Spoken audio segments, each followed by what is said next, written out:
Hey, Rebecca, how are you doing today? Good, how are you? Doing well, thank you.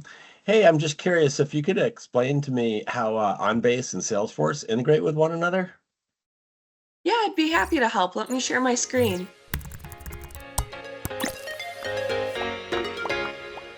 To begin, some benefits of using the OnBase integration for Salesforce include being able to quickly find OnBase information and content within Salesforce, streamlining document importing, thus reducing the need for purchasing additional storage in Salesforce, and efficiently executing tasks and moving processes forward with OnBase workflow features.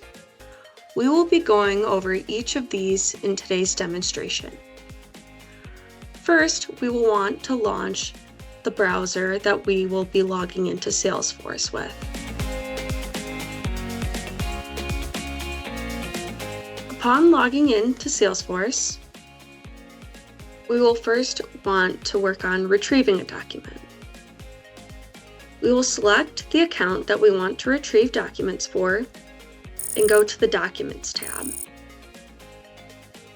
Here, we will be prompted to log in to Highland IDP.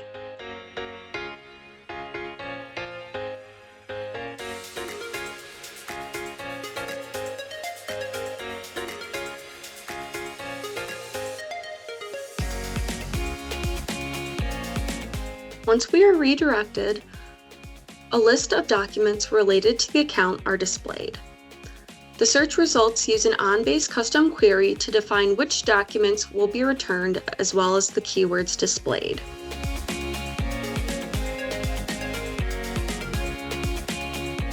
Just like custom queries in the OnBase applications, we are able to filter and refresh our list.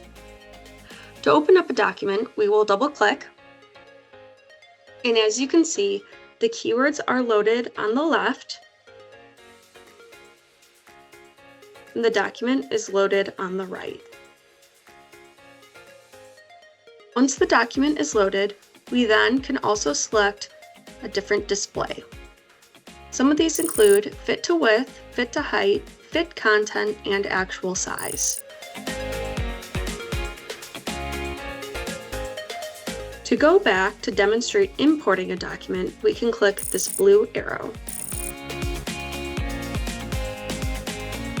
To import a document, we will be on the account that we want to import for in the Documents tab and select the Import button.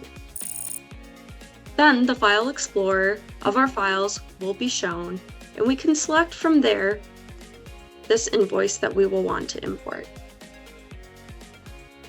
You can see the name of the document we chose on the left, and on the right, we can select the document type, file type, and keywords.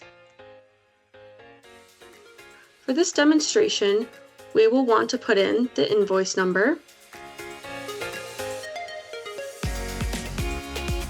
the invoice date, and the invoice total.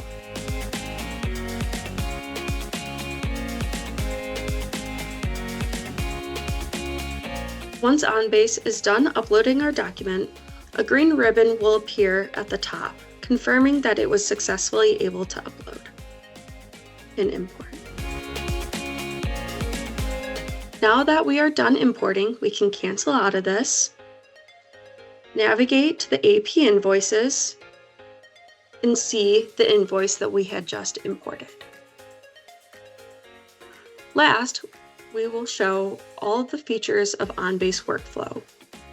We can navigate there by selecting OnBase Workflow in the menu. On the left-hand side here, we can see a list of the OnBase workflow life cycles and queues that the user has access to. For this demonstration, we will approve an invoice.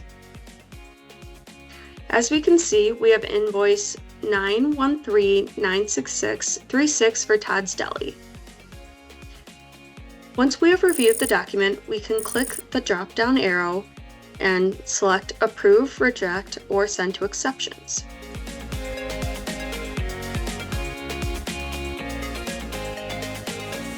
As we can see, the task has been executed successfully.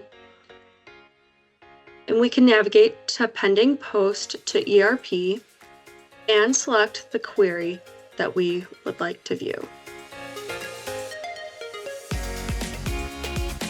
As you can see here, Todd's Deli was approved and has been moved to the correct queue. If you would like more information on this integration, please check out the OnBase Integration for Salesforce Module Reference Guide that can be found on Highland Community. This will go further in depth on the installation, configuration, and other features of this product. Thanks for watching. Make sure to hit that subscribe button and give us a thumbs up. If you have a question that you would like answered on an upcoming Question Corner, please leave a comment below.